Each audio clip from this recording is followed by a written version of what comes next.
Let me get, before we depart, let me get a little bit into Geronimo, his role in dozens of featured films. Geronimo, the warrior shaman, is sometimes a central player in these movies, but he's usually just a menacing bit character.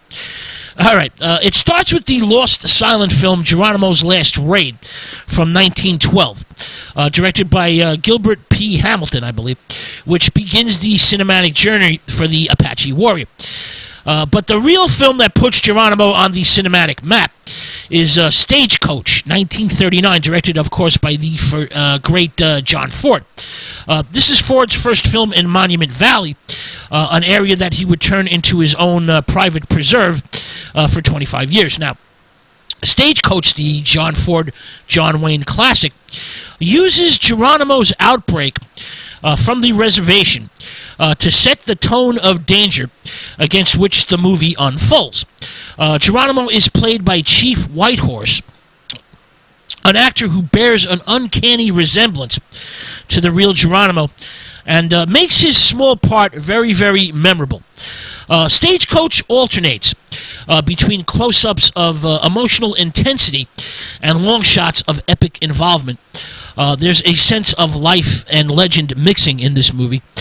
Stagecoach is the impetus to the modern Western film genre and is considered by many critics and film buffs as the first modern Western. Well, there's another Western film from 1939 simply called Geronimo.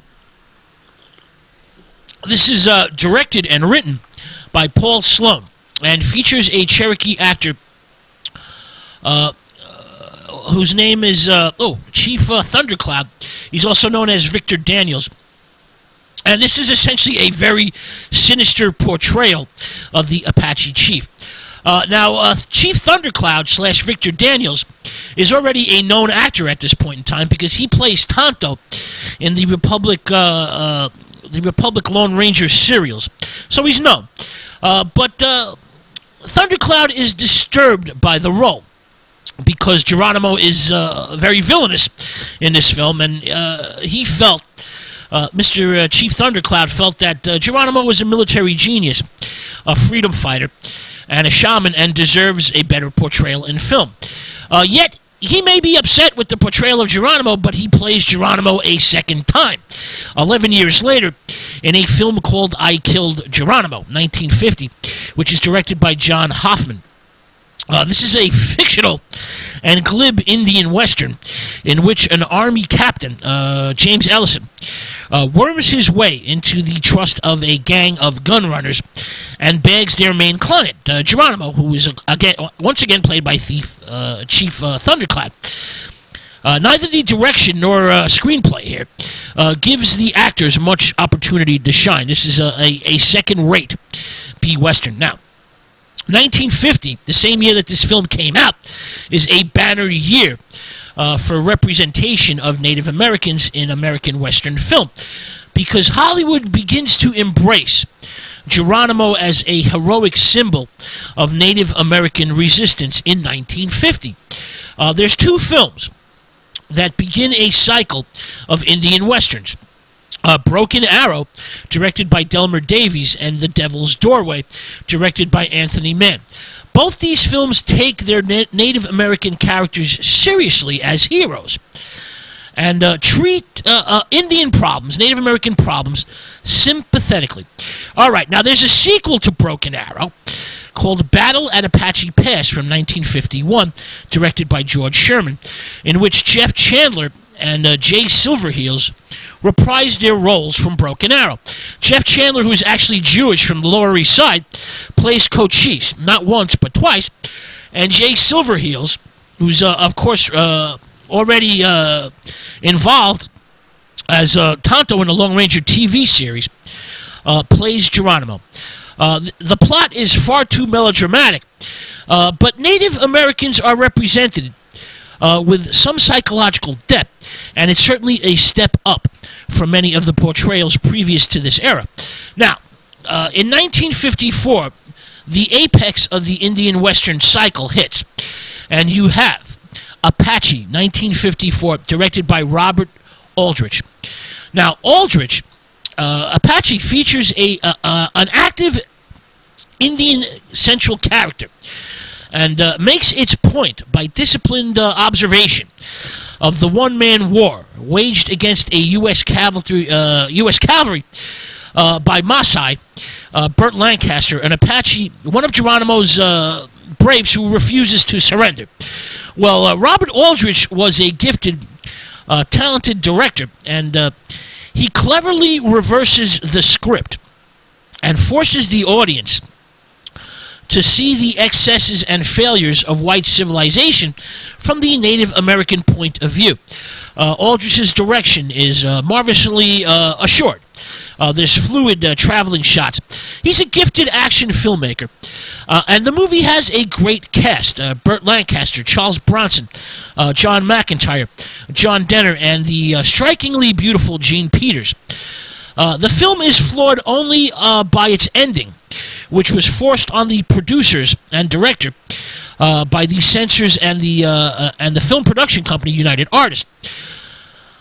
Aldrich and Lancaster, who was the producer of the film, wanted the character Maasai to be pointlessly shot and killed by the cavalry after he has begun to cultivate the land and turned his thoughts to peace under the influence of his stunningly beautiful wife, Jean Peters. Well, Geronimo has a bit part in this movie, 2 cameo appearances, really, and he's played by the one-time silent screen early talkie matinee idol, Monte Blue. Apache is a great, great movie, even with its flawed ending, and I highly recommend you see it. All right, let's move on to Geronimo, 1962. The warrior shaman is now a heroic character officially. This movie is directed by Arnold Lavon. The film begins with Geronimo's surrender and follows the mistreatment of Geronimo and his Apaches by corrupt government officials and, well, merciless businessmen. Geronimo is played by Chuck Connors, who is woefully miscast as a blue-eyed Geronimo. But he simply doesn't have the psychological acting chops like Burt Lancaster to handle a role of such depth. Connors was actually very, very popular at the time. He was in the Rifleman TV series, which is coincidentally produced by the director of the movie, Arnold Lavon. Now, Geronimo 1962 ends very, well, downright bizarre. The ending is downright bizarre, untrue and unrealistic. A U.S. Senator, Denver Pyle, rides like the wind in order to prevent the massacre of the surviving Apaches by the cavalry, when the Apaches simply have had enough and threaten to rebel. A good cast is essentially wasted in this movie. The film features Adam West, the future TV Batman, and Ross Martin, who made a name for himself on the cult series The Wild West. All right, let's move. Let's skip up a few decades here. We go to 1993. Geronimo, an American legend, directed by the great Walter Hill. Hill is a talented, gifted director of action movies as well as westerns, who's very, very influenced by the master, Sam Peckinpah. Peckinpah is second only to John Ford when it comes to western movies. And the screenplay is by the great John Milius. Now, this movie alternates between really good action scenes and intimate characterizations. Geronimo is played by the gifted Cherokee actor Wes Studi, who, well, he gives an excellent portrayal.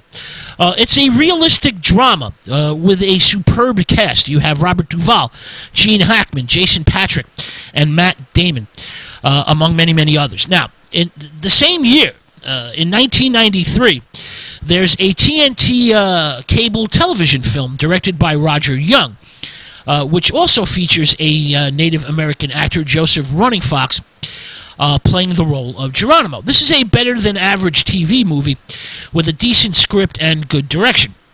The film deals sympathetically with Geronimo's celebrated warrior role, but the main focus of the movie, what differentiates this film from all the others, the main focus is Geronimo's spiritual leadership. This is not an easy film to track down. It's never been released on DVD. and was never out on video, as far as I know. So you may have trouble locating it, and I don't think it's been on in many, many years. All right, well, that's going to end our journey with the great Geronimo and the Apache peoples.